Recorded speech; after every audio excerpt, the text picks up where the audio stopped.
सीना साहब के तज़किरा हामिद मीर साहब हमारे साथ मौजूद है। मीर साहब बहुत शुक्रिया। हामिद मीर साहब, ख्वाजा आसिफ साहब हमारे साथ मौजूद थे।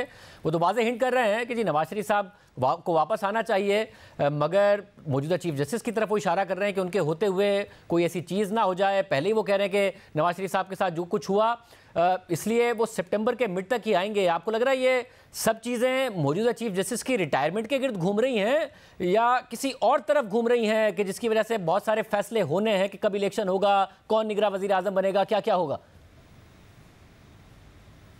जी शाहजेब साहब, एक फैक्टर तो ये बिल्कुल है कि जो मौजूदा चीफ जस्टिस हैं, जस्टिस उमर अता बंदयाल साहब, उनकी माजी का कंडक्ट और फिर जब से शहबाज शरीफ साहब वज़ीर आज़म बने हैं तो ज़ाहिरी बात है वज़ीर आज़म जो है उसके पास चारों तरफ से इंफॉर्मेशन आ रही होती है। कुछ इंफॉर्मेशन जो है वो पब्लिक के नॉलेज में आ जाती है, बहुत सी इंफॉर्मेशन नॉलेज में नहीं आती।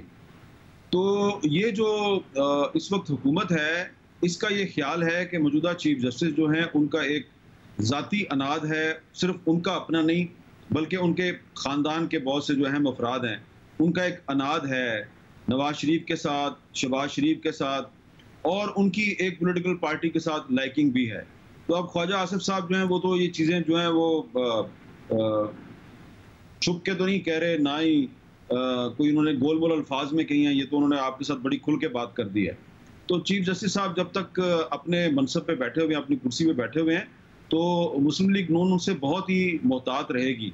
और इसीलिए ये भी आपने सुना होगा कि ये जो हुकूमत के लोग हैं वो उनका ये ख्याल है कि अगर इस चीफ जस्टिस की मौजूदगी में असम्बलियाँ डिज़ोल्व होती हैं और एक निगरान हुकूमत आती है तो कोई ऐसी निगरान हुकूमत ना आए कि जिसे ये चीफ जस्टिस साहब जो हैं या इनके जो साथी कुछ जज साहिबान हैं वो इन्फ्लुएंस करें और अपनी मर्जी के मुताबिक इस्तेमाल करने की कोशिश करें।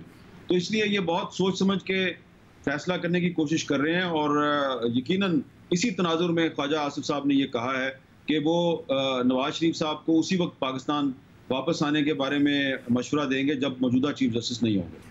मगर हामिद मीर साहब, जब पंजाब और खैबर पख्तूनख्वा की असेंबलियाँ तहलील हुई उसके बाद जाहिर है चेयरमैन तहरीक इंसाफ को बड़ा कॉन्फिडेंस था इलेक्शन हो जाएंगे। आप कह रहे थे इलेक्शन नहीं होते नजर आ रहे हैं। फिर चीफ जस्टिस ने जब सू मोटो लिया तब भी ये बड़ा तासुर था क्योंकि जाहिर जिस तरह समाते जा रही थी उस वक्त भी आपने कहा इलेक्शन नहीं होते नजर आ रहे हैं, नहीं हुए।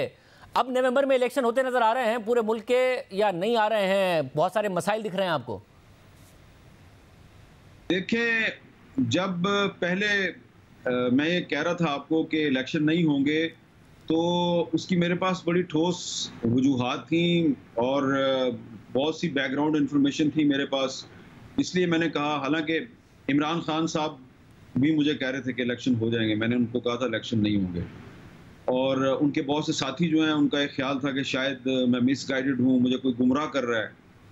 तो अब देखें, एक चीज़ होती है कि वो बिल्कुल राइटिंग ऑन द वॉल होती है। तो ये जो खैबर पख्तूनख्वा और पंजाब में जो निगरान हुकूमतें आई थी, मैं आपको एक दिलचस्प बात बताऊं कि चौधरी परवेज़ लाई साहब को पता था कि अगर उन्होंने असम्बली तोड़ी तो पंजाब में निगरान वज़ीर आला कौन होगा, और उन्होंने इमरान खान को कहा कि मत असम्बली तोड़ो, मत तोड़ो, मत तोड़ो, फलां शख्स निगरान वज़ीर आला बन जाएगा और इलेक्शन नहीं होगा। और खान साहब ने उनकी बात नहीं मानी। अब वो लोग जो खान साहब को मशवरा दे रहे थे कि पंजाब असम्बली तोड़ दो, वो तो छोड़ के भाग गए खान साहब, और परवेज़ लाई साहब अभी तक उनके साथ हैं।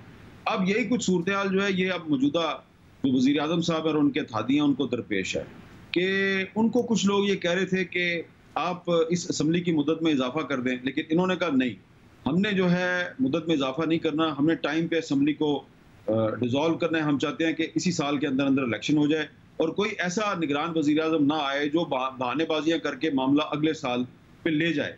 तो अब ये जो फैसला है कि ये इलेक्शन इस साल होगा या अगले साल होगा, ये डिपेंड करता है उस शख्स पे जो निगरान वज़ीर आज़म बनेगा। तो ये शहबाज शरीफ साहब और आसिफ जरदारी साहब और मौलाना फजलुर रहमान साहब ये आपस में सलाह मशवरा यही कर रहे हैं कि एक ऐसा निगरान वज़ीर आज़म बनाया जाए जिसकी बाद में हमें निगरानी ना करनी पड़े कि वो इलेक्शन कराएगा या नहीं कराएगा। तो मैं आपको कोई हतमी राय अब उसी वक्त दूंगा जब ये निगरान वज़ीर आज़म का नाम सामने आएगा, तभी फैसला होगा। लेकिन ज़ाती तौर पर मैं समझता हूँ कि इलेक्शन अक्टूबर 2023 से आगे नहीं जाना चाहिए, ज़्यादा से ज़्यादा नवंबर के पहले हफ्ते तक हो जाना चाहिए। अगर इससे इलेक्शन आगे जाएगा तो पाकिस्तान के लिए बहुत मसाइल पैदा होंगे। बहुत शुक्रिया। आमिर मीर साहब की गुफ्तगू आपने सुनी।